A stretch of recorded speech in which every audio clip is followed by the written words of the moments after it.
In Chapter 19 of Jane Austen's Sense and Sensibility, Edward's spirits are daily improving, but he says he must leave Barton Park in a week.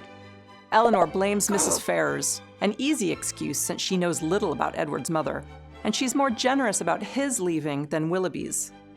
She feels encouraged by Edward's every affectionate glance and word, and especially by his wearing the ring with what she thinks is a lock of her own hair. Before leaving, Edward talks about his lack of profession and calls himself idle, which makes him despondent.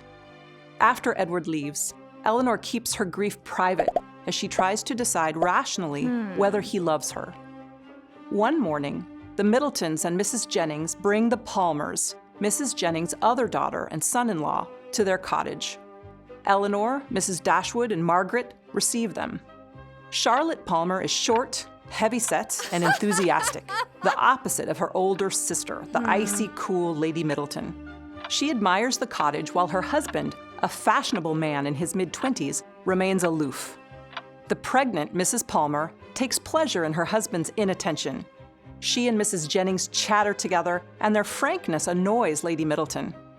Mr. Palmer just reads the newspaper, ignoring them all. Marianne joins the group at the end of the visit. When gregarious Sir John insists on the Dashwoods dining with them the next day, Mrs. Dashwood makes excuses, and the girls, who just can't refuse, dread spending even more time with the Palmers. In Chapter 20 of Sense and Sensibility, when the sisters arrive at the Middletons' house, they learn that the Palmers need to return to their estate the next day. Mrs. Palmer invites the Dashwoods to visit them in London. She implores Mr. Palmer to help persuade them, but he just complains about the weather and Barton Park's lack of a billiard room.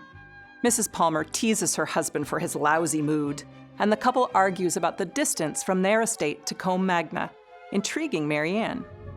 Elinor begins to realize that the Palmers, though oddly matched, seem happy.